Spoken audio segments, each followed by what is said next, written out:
Hey guys, and welcome back to my channel. So as you guys can see, this week I thought I would do like a mid-year kind of like reading wrap up. So originally I was just going to completely save all of the books that I had read in 2023 for like a video towards the end of the year, but as I was thinking about it, I was like, that video is going to be so long that I thought it might actually just be worth me splitting it up and doing like the first half and then seeing kind of like what I read in like the second half of this year. So I have a goal this year to read 50 books, and as of right now I have read 23 and I have DNF'd 1. So I feel like that's pretty good. I'm also currently reading Magnolia Parks and I am like halfway through that, but I'm not going to count that because that isn't like a completed book. I have a mix of different books in here. I have like fantasy, I have romance, I have thriller, I have Christian non-fiction, so there's kind of just like a bit of everything.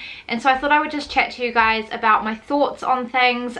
Some of them I will have to look at my phone for because some of them are like library books that I don't have the physical copies of. Without further ado, let's jump into this video. So the first 3 books that I have read this year is a series. So I have done a reread of The Summer I Turned Pretty trilogy. So I read this trilogy when I was in high school for the first time and I absolutely loved it, and I like that it's become a bit more popular now with BookTok because it is a good series. And they've also just made a TV show of this, and I think the second season is about to drop very soon, which I'm very excited for because I loved the first season. I put it in a current favorites video as well, and these are just really easy to read. They are a YA romance trilogy. First book is The Summer I Turned Pretty, obviously. All of these, by the way, are written by Jenny Han. This one I have the movie cover of because I actually really like the movie covers. The second one is It's Not Summer Without You. I don't like this cover. Kind of like pairing these together because they're both very like light covers with people that aren't like face up in the camera. And then the last book is We'll Always Have Summer, and honestly these just give all the summer vibes. Basically, if you've never heard of The Summer I Turned Pretty, which I feel like most people have, it is telling the story of this girl who every summer goes to a summer house with her mum's best friend's family who have 2 sons, and it's just all the summer vibes, lots of swimming, lots of beach days, lots of ice cream, and it kind of just tells the story of her kind of falling in love with these boys, and so it creates a bit of a love triangle between the boys. It's a good series. I think my favorite book out of the series is definitely The Summer I Turned Pretty, then We'll Always Have Summer, and then It's Not Summer Without You. Once you get to the second book, you do have a dual point of view as well, which is really nice. In my copy of We'll Always Have Summer, which is the last book, I get the letters, because in this book one of the guys writes letters to the girl. I'd always wondered what the letters had said, but the books didn't explain what they said. But in my copy I have the letters at the back, which has been like so fun to read because it's content that I hadn't consumed before. Very easy to read. Like, I was literally reading this at like the beach and it was just such a vibe, like having the ocean in the background. And I think I read this within like a week and a half, I think, so it was a very quick read for me. The next book I read is a book that I actually don't own the physical copy of anymore, which might tell you something, and that is Holding Up the Universe by Jennifer Niven. So originally I bought this book because I loved All the Bright Places by Jennifer Niven. It's one of my favorite books, and I've honestly had this book on my shelf for probably the last 5 years and never picked it up. And I was like, you know what, finally it's time. And it just did not hit the same, to be honest, as All the Bright Places, and I feel like I just didn't love it as much as I hoped I would. So I've written some notes about it on my phone. Didn't write how many pages this was, but from memory I think it was almost a 400, if not 400 page YA romance book. So I wrote that it was quite long for a YA coming of age story, and I feel like it dragged. You got 2 point of views in this book, and I said that I preferred the guy's story as it was more interesting than the girl's, as he can't recognize faces. I think basically the premise of it was that this guy in this book, they're both in high school, the guy can't recognize faces, like every face, even if he's seen it before, is like a brand new face for him, and this girl basically is like very overweight, and I feel like the story just focused a lot on her being overweight, and it was kind of like them having this friendship with each other basically, and it just gave me very similar vibes to Eleanor and Park by Rainbow Rowell, or Rowell, I'm not sure how you pronounce it, and I much preferred Eleanor and Park. I think they did it very well over Holding Up the Universe. If I had read Holding Up the Universe first and then read Eleanor and Park, what would I have thought? But yeah, I almost wish it was just told from the guy's point of view, because the girl's point of view was just kind of boring, to be honest. I wrote that it talked about grief but lightly, and it focused more on the weight rather than grief. So like I said, this girl is like very overweight. It's just kind of boring to read about, because I hate when books make it about the fact that you're overweight and that defining you, because your weight should not define you as a person. And then I wrote not as good as All the Bright Places, and very similar ideas to Eleanor and Park, but I enjoyed this one less. Phil and I, who's my husband, we have so many books between the two of us, and we're only trying to keep books on our shelf that we love and would recommend to other people. The next book that I picked up this year is this book here. Now I feel like I have talked about this book on my channel to absolute death, but this is Addicted to You by Krista and Becca Ritchie. This is the first book in the Addicted to You / Callaway Sister series. This book was also one of the ones on my 23 books to read in 2023, so I can tick this one off. And basically this is, yeah, like a 2 series. So you've got the Addicted to You series and the Callaway Sister series, 10 books in total. You can read them separately, but you are recommended to read them together. Basically, I think there's 4 Callaway sisters, and it kind of like tells the story of them and like their like partners and things as well. So in this book here, you were getting Lily and Lo's point of view. It was just Lily's point of view, which I almost wish you got to read from Lo's as well. I don't know if you do in the other books. I always like getting inside the head of guys as well as girls, because it's very fascinating to me. So basically, both Lily and Lo are in college. They both come from very rich families. Lily is addicted to sex and Lo is addicted to alcohol, and obviously their rich families would not approve of this lifestyle, so they decide to fake date to be able to hide each other's secrets, basically. So it doesn't really have a plot, it's more like characters and more of like their story. It just kind of feels like you're hanging out with these characters, like going on like a vlog with them, and I love that. Like, I like books when I can just pick up, put down, because I read a lot on my lunch break and I read a lot on the bus home, and sometimes if something has a bit of a heavy plot, it's really hard for me to like keep track of where I'm up to. I actually started reading this when I was away in Wellington, which I did vlog, and I read this very quickly, and I've got the second book and I'm very excited to continue the series. The next book that I read, again, I feel like I have talked about so much on my channel, but this series does not have the hype that it deserves, and so I'm like, please read it. If you're watching this video, please go read this trilogy. It's so good. And that is The Loop by Ben Oliver. So like I said, this is a trilogy. This is literally just called The Loop Trilogy. It is a YA dystopian series. It's kind of set in like today's world, but like in the future. I originally borrowed this out from the library, and I fell in love with it so much that I literally went into Paper Plus and bought the entire trilogy. I've not read the second book or the third book as of yet, but I'm really excited to continue the series because I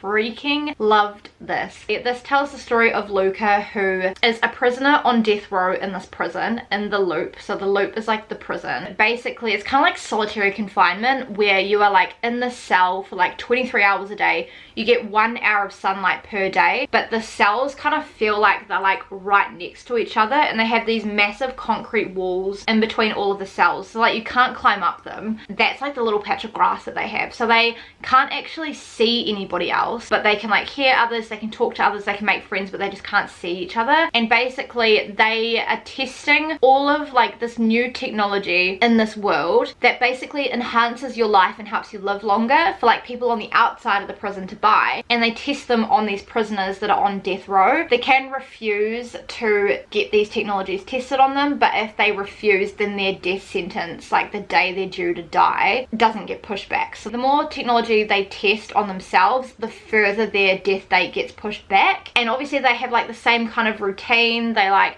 select their breakfast on like this little computer screen. Luca, who is like the main character in this book, he's a massive reader as well, and so that's why I really love him and why I connect with him a lot. One day the whole system glitches and it's kind of like their escape plan to get out of this prison, and it's so fascinating. It's very fast paced, chapters are super short, and it kind of doesn't go like chapter 1, chapter 2, like literally this is a chapter, like you get day etc in the loop. Obviously they're not all that short, like there's ones that like are like a little bit longer. It's so easy to fly through because of the short chapters. Love this trilogy. Like it's very up there with like Hunger Games, Divergent. On Google, this is described as a cross between the Maze Runner and the Matrix. And when I was reading this, I was like, this is giving major Maze Runner vibes. 2020, so it's new. It's a new trilogy. I was like, why have I not read this back in the day? But it was published in 2020, and honestly, it needs so much more hype. So if you've not read it, please go and read it and let me know your thoughts. Next, I read The People We Keep by Alison Larkin.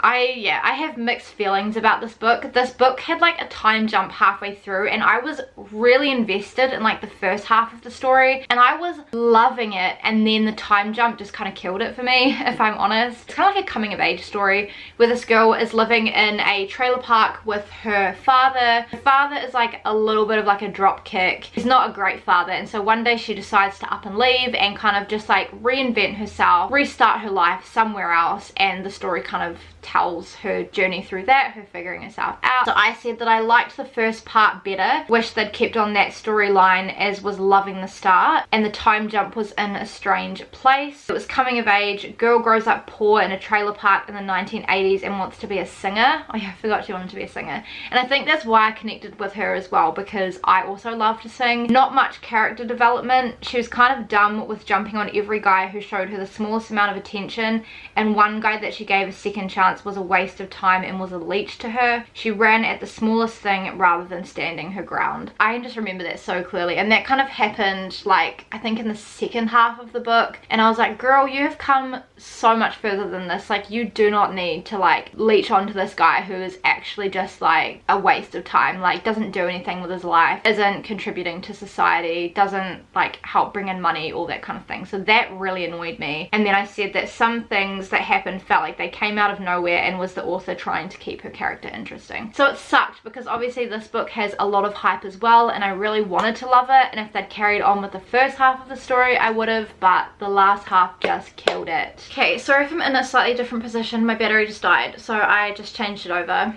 Also, I apologize if I keep going in and out of focus. Okay, the next book that I read was My Killer Vacation by Tessa Bailey. I'm just gonna say straight up, Tessa Bailey is not the author for me. This book was kind of a waste of time for me. I had a lot to say when I was reading this. First thing that I wrote down was waste of time. Felt like the author wanted to write a book about two people so desperately wanting to have sex but thought it wouldn't interest people, so threw in a murder mystery. That is definitely secondary, which is disappointing as would have made a great story. So basically I think the storyline was that this girl was renting out this beach house in like this town for the summer, and her and her brother, I think it was her brother, were going away because work had been like quite stressful and they just wanted to have a bit of a break for summer. And then this beach house that they rented out, they found a body in, and so they were like trying to figure out like what the heck happened, and there was like this bounty hunter or whatever that they hired to then try and figure out like what happened to this person and if they were actually safe in this town. So it sounded like a really interesting concept. It just felt like the plot lacked so much, and Tessa Bailey just focused way too much on people wanting to have sex. I said both main characters are unlikable. Guy was mean to the girl and she thinks he's cute and doesn't care about her,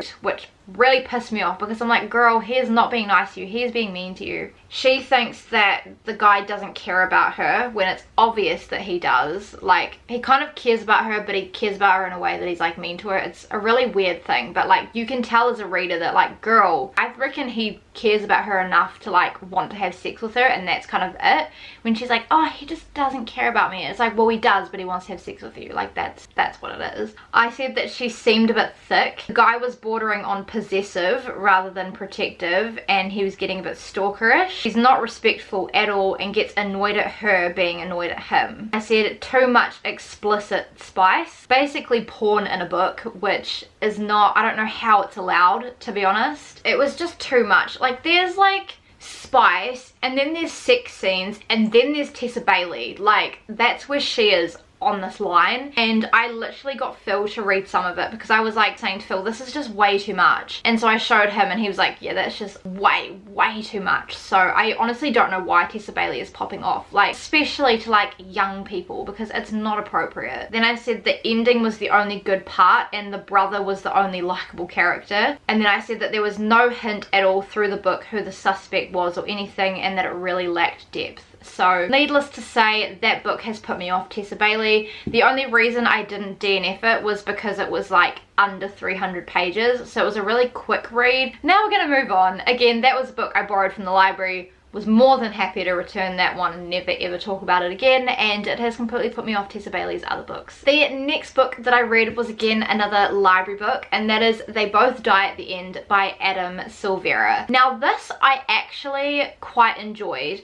Basically the premise of this is like it follows these two guys who live in a world where I think it's, what was it, Deathcast? So basically they live in a world where Deathcast is like this group of people who know when somebody is going to die, and so they will text them, call them, etc. on the day of their death and let them know, hey, just a heads up, this is the day that you're going to die, so like make sure you live it up to your fullest, kind of thing. They can't tell you how you die because they don't know that, and they can't tell you what time you'll die. All they know is that you die on this day, and they are always accurate. They're never ever wrong. I did actually read this really quickly as well. That I loved this. The only thing I wasn't so fussed on was that it is a homosexual relationship, and I am a Christian. But that aside, it was still a really good story with a really good concept. It was a dual point of view, and also some chapters on side characters which gave more to the story and taught us more things. So I know that some people have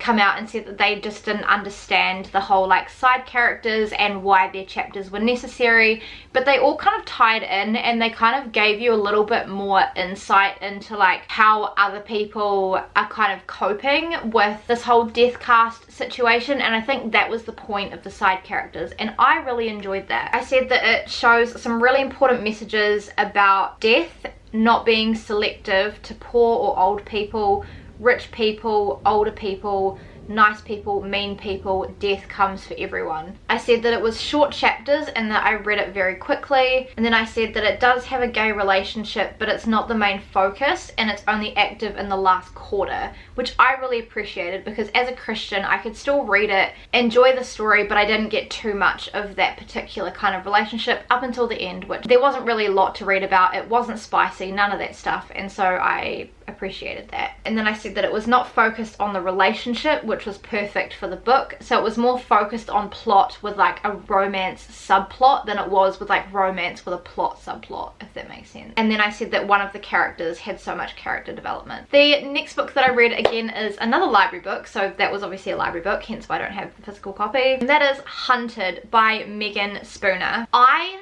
loved this book. So this is a YA fantasy book. It is a standalone fantasy book as well, which is amazing because a lot of the time fantasy books are like series. Again, it is a Beauty and the Beast retelling, and it is very similar to ACOTAR. It's basically ACOTAR without the violence, and I'm surprised that not a lot of people are talking about it because I honestly thoroughly enjoyed this. I liked it more than I thought I would. I kind of just picked it up, wasn't sure about it because I haven't really read a lot of books that are set from like a long time ago, apart from like Little House on the Prairie when I was like younger. And so I've been trying to like branch into books that are kind of set back in the day because it definitely shows a different style life. It's very interesting to read about, but I also thoroughly enjoyed the way that this was written. I thought it was written very well. So let me give you guys my thoughts. So I said that it was a retelling of Beauty and the Beast, that I loved it and I want a physical copy. Yeah, urban fantasy set in medieval Russia and talks of Slavic folklore, which was very interesting. You got to get the Beast's point of view as well as the Beauty's, which was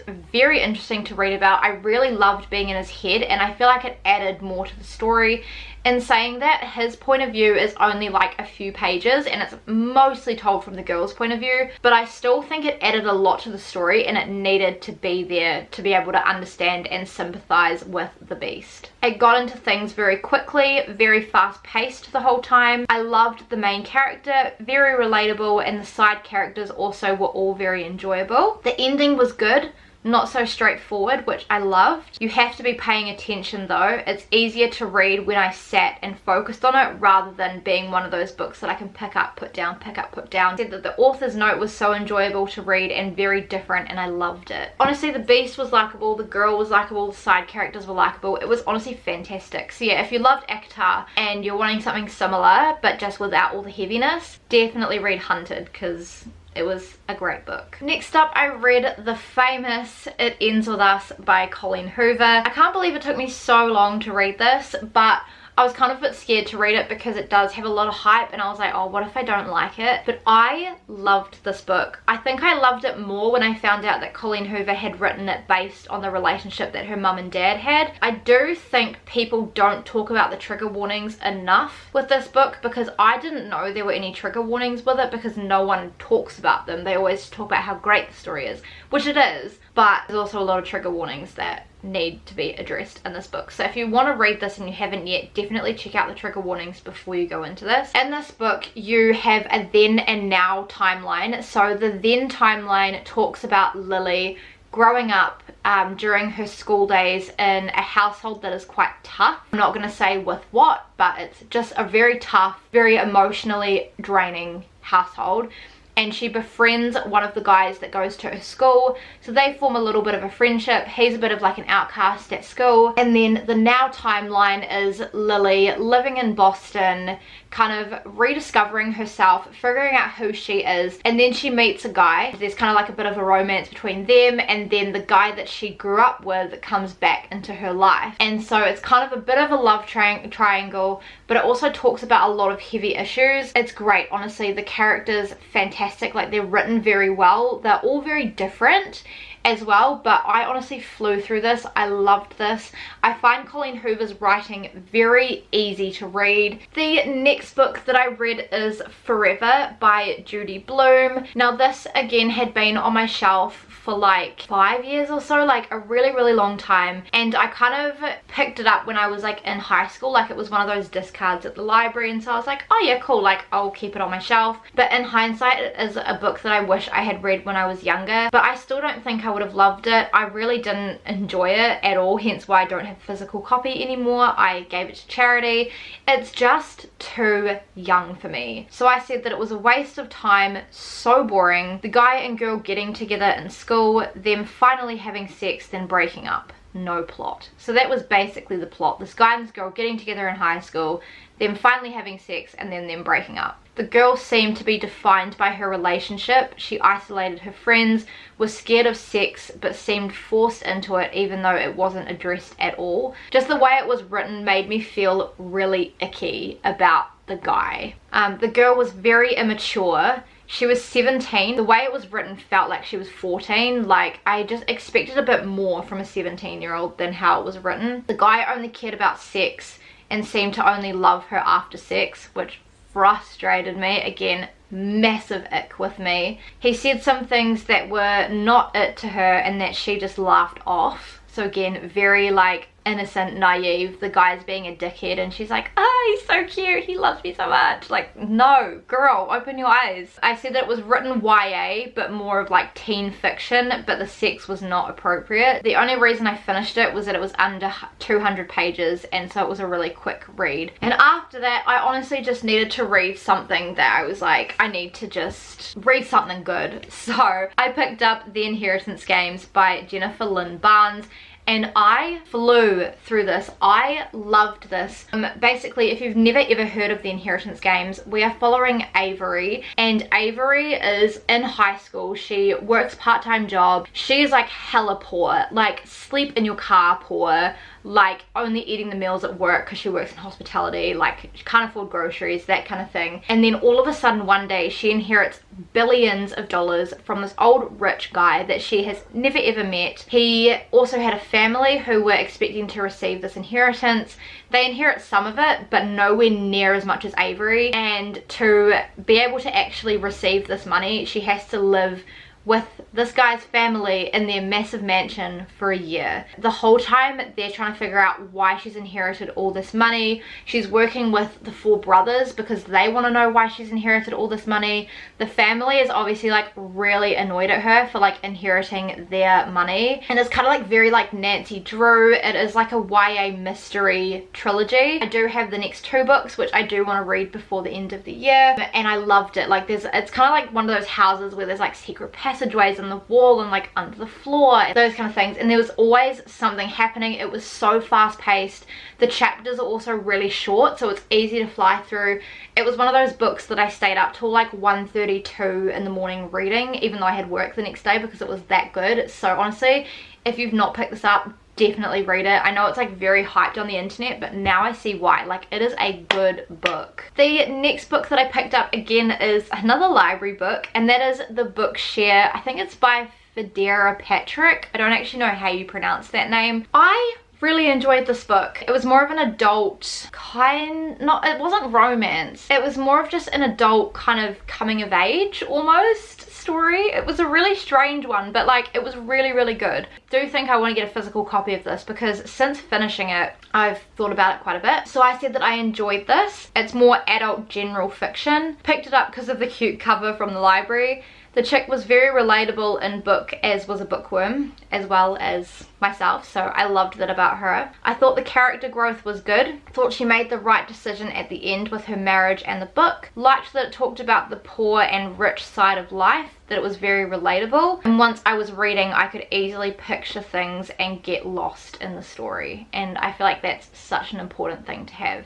So basically, this girl goes to finish writing this famous author's trilogy because she can't write like the last part of her trilogy. It's a very similar idea to like Verity, but it's basically Verity without all of the like creepy thriller stuff. Like the concept is the same, but in saying that, like, this chick is like a cleaner, she like they're kind of struggling a little bit with money, and so that's why she takes this job. She also gets to live at this person's house, like use all her stuff, use all her resources to like put herself in the headspace of the author's main character. Aspiring author, so this girl that goes to write for this famous person is also an aspiring author, so she hasn't actually written anything of her own yet, and it's just really good. Like, it was a really good easy read. Again, read it pretty quick, so would recommend reading it if you haven't. The next book I read after that was The Yearbook Committee by Sarah Ayyub.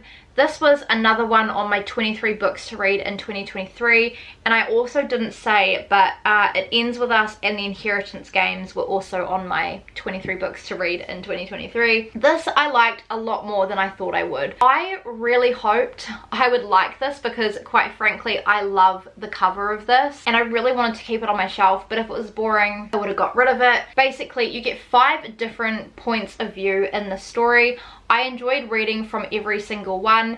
There's not really too much in terms of plot that's going on, but it basically just follows these 5 kids who are in high school, who are all on the yearbook committee, and you kind of just get a little bit of insight into like how they live life, how they're going about school, all that kind of thing. And like the yearbook committee is actually like the kind of subplot in the story. Like, it's not a massive focus. It's more of like a focus on the characters and hanging out with the characters, which again made it very easy for me to pick this up, put it down, pick it up, put it down, that kind of thing. They're all very different characters. So you have Maddie, who is the loner, says that nobody really notices him. At home he's everything. He's been single-handedly holding things together since his mum's breakdown. Ryan, who's a school captain, he was in an accident which snatched his dreams away. Popular girl, or like the popular girl's best friend, is technically who that is. That's Tammy. She's always like bowing to peer pressure. Her like best friend is kind of a bully, obviously being really popular. You've got the newcomer Charlie, who's just moved to town and is trying to like figuring things out, but she's also one of those people that doesn't really give a crap about like being popular or being this and that and the other. So she's very different and she's very like headstrong, which I really love. And then you've got the MP's daughter Jillian. So he's like kind of like the mayor almost of the town. Like he's very well known. She gets picked on a lot because of that, but she is also like a bit of a goody two shoes, like gets good grades, focuses on school.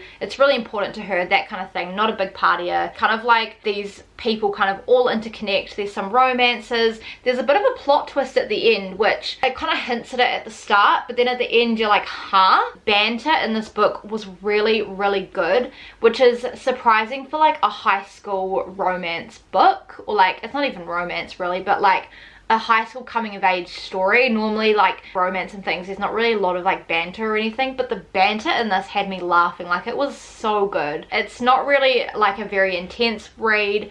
I read it very quickly again, but yeah, I just really enjoyed it, to be honest. The next book that I read again was another book that is on my 23 books to read in 2023, and that is ACTA by Sarah J Maas. So I finally have started the ACTA series. This is obviously the first book. I have only read the first book, but I do want to get the second book and I do want to continue the series. Basically, this is, I think it's an adult fantasy series. It's a retelling of Beauty and the Beast. Again, I thoroughly enjoyed this. I read this very quickly. The only thing I didn't expect was the amount of violence that is like 2/3 of the way through this book, because I feel like nobody talks about the violence in this book ever. Everyone always talks about how good it is and things like that, but no one talks about the violence. It is not all sunshine and roses. It says Court of Thorns and Roses, but there's not a lot of roses in this. It's quite intense. It's an intense read. There is this girl who is living with her sisters and her father in like this town. They were really, really wealthy, but then they lost all of their money, and so they had to move out into the forest. This girl is obviously a hunter, so she is like basically providing them food, and then all of a sudden she shoots one of they're meant to be pronounced fairies. I pronounce it as fairy because I can't deal with the word fairy and associate fairy with what they are, so I call them fairies. Basically there's like the mortal land and the fairy land, and you don't really cross paths, you kind of just stick to like your sides. And one day there's a fairy that crosses into their land. They are terrified of the fairies, so she shoots it. This guy who's like king of the fairy land comes back and takes her, and as punishment for killing this fairy guy, she now has to live in the fairy kingdom for like the rest of her life. So it's very interesting. It's interesting learning about their world. There's so many like magical creatures. I did kind of get a little bit lost on the magical creatures, so I think it would have been helpful at the start of this book to have a list of like all of the magical creatures and like what they are. And with this book I feel like I did have to like sit and actually read through it in quite big sittings to like understand what was going on. I also really appreciated the map at the start of the book, because I did refer to that a lot. Thoroughly enjoyed this. Again, very similar to Hunted. The next book that I have read this year was again on my 23 books to read in 2023, and this is a Christian non-fiction, and that is this one here. This one is A Place of Quiet Rest by Nancy Lee DeMoss. I love her writing. I want to read more from her. She is an author of 18 books. She is the host and teacher for Revive Our Hearts and Seeking Him, 2 nationally syndicated programs heard each weekday on more than 1,000 radio outlets and online. I had started reading this book when I had first moved up to Auckland, I think, so like a couple of years ago, and I'd read like a few chapters and then just never reached for it. So I was like, right, this year I'm going to get into a routine of reading a chapter of a Christian non-fiction on a Sunday, and I managed to get through this and I loved it. It was really good. It basically talks about the importance of devotionals, spending time with God, and what that actually does for your relationship with God. So like it's titled at the front like finding intimacy with God through a daily devotional life, and it was really helpful hearing from like the other women's point of views as well. Thoroughly enjoyed this. I devoured this. I think it will be another one of those books that I go back to and refer to again.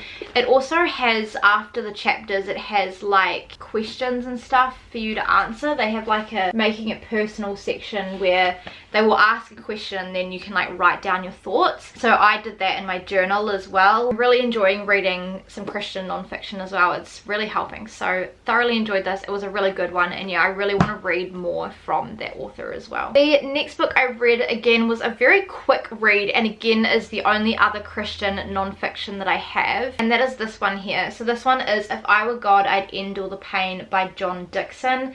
It says struggling with evil, suffering and faith. So it basically just talks about like why there's bad things that happen in this world when God is supposed to be a loving God. There is only 70 pages in this book, so it was, I literally read this in like a few hours. It was a really easy read about God's justice, about like the pain that God feels, about why God allows bad things to happen, and it was very eye-opening and very, very helpful and very insightful. So I feel like if you're struggling with whether you're a Christian or not, and you're struggling like why does God allow terrible things and why doesn't he do something about it, then this is a great book to read for that. It's a very quick one. The next book that I read was another book that was on my 23 books to read in 2023, and that is Glow by Amy Kathleen Ryan. You can probably tell what I thought of it because I don't have the physical copy anymore. It was not what I was expecting. I had a lot of thoughts with this one.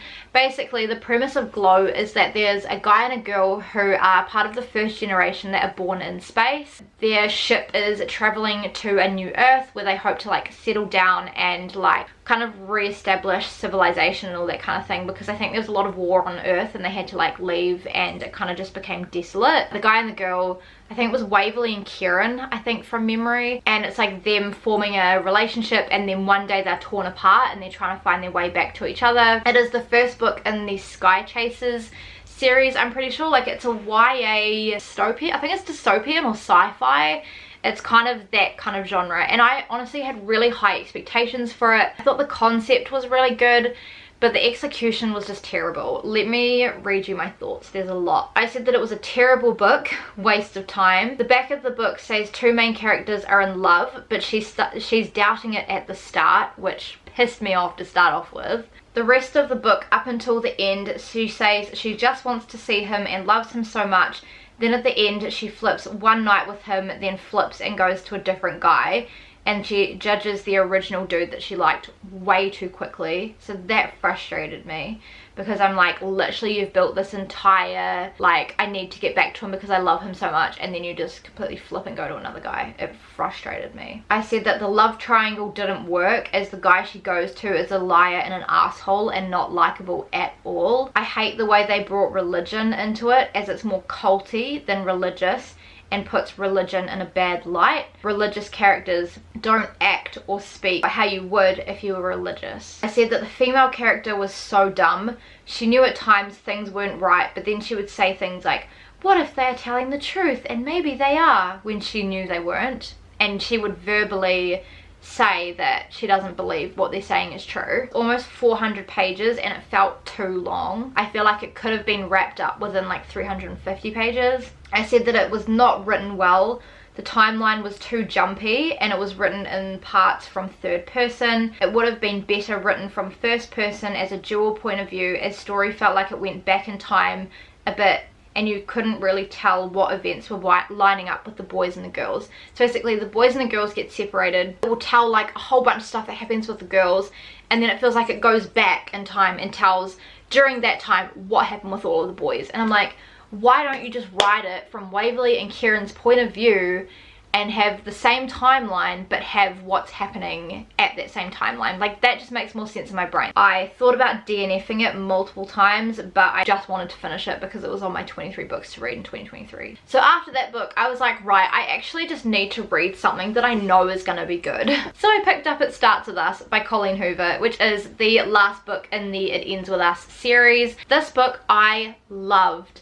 This is mostly like the guy that she grew up with's point of view, which is fantastic. I love his story. You get to read from both Lily and Atlas Atlas's point of view, who is the guy that she grew up with, and I loved it. Like the way that It Ends With Us ended, you kind of got like a hint at a happy ending, but you didn't actually get to see the happy ending. So there's not really a lot of plot for this book, but Colleen Hoover didn't write it to have plot. She wrote it as just like a closure story, and I honestly just love hanging out with characters. Like I kind of like when I don't have to work too hard to understand what is going on, and that is exactly what this gave me, and I devoured this. Like I read this so quickly. I absolutely loved it. You definitely need to read It Ends With Us first. The next book that I read is Postgrad by Emily Cassell. I don't know how to pronounce it. I again don't have the physical copy of this book anymore, so that can kind of probably tell you my thoughts of it. Again, owned this book for like 5 years or so, and it was time for me to read it.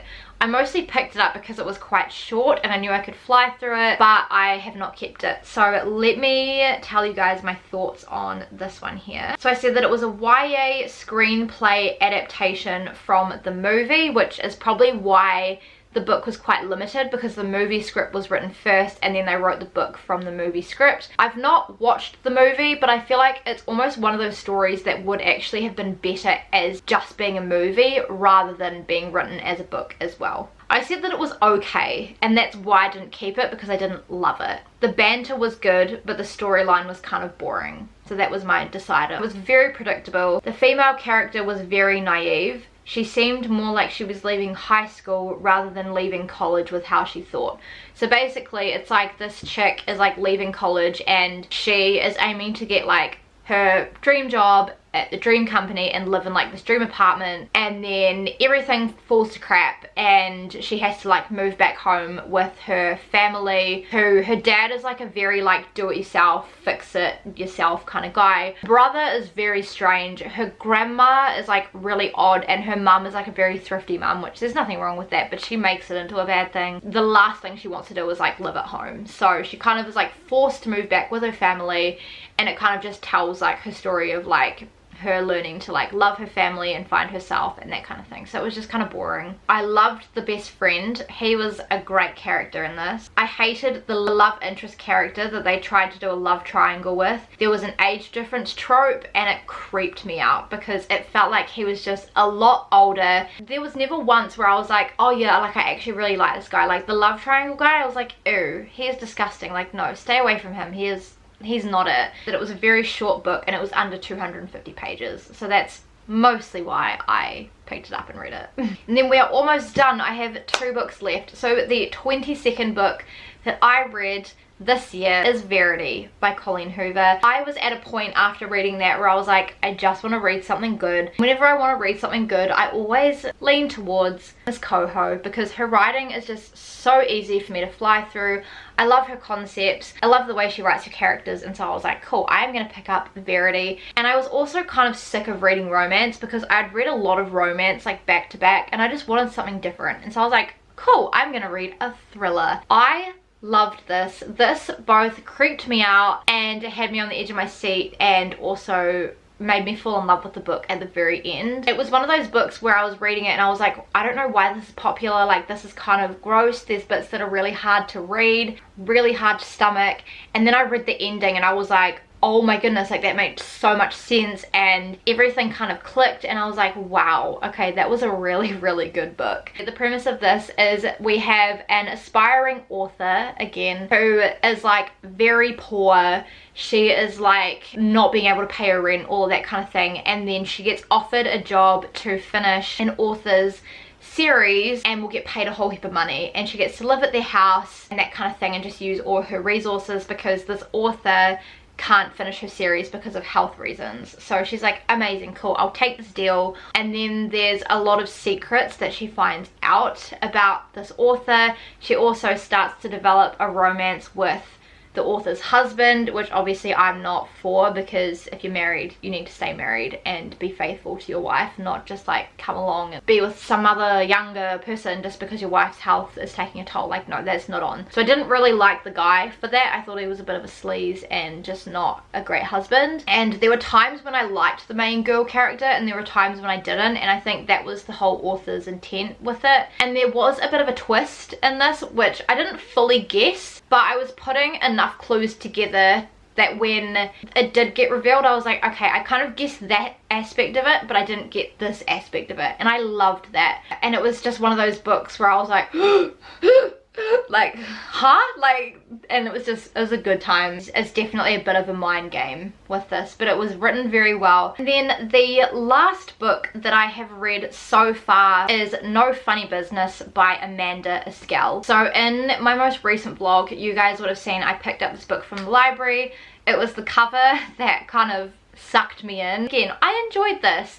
I've kind of thought about it more since finishing it than I was kind of thinking about it when I was reading it. So I think if I do see it out and about, I probably will get a physical copy of it. It tells the story of this girl who is working at a law firm, and at night she does like comedy shows. So her like ideal career is to be like a stand-up comedian. Like that is her dream job, that's what she wants to be, but it's really hard to like crack into the business and earn money, so she is a lawyer. And then she gets an opportunity to go on a road trip with one of the like popular comedians and be his like opening act. She obviously jumps at the chance for that, and so they do this little like cross-country road trip across America kind of thing and perform at these like different comedy bars or whatever you want to call them.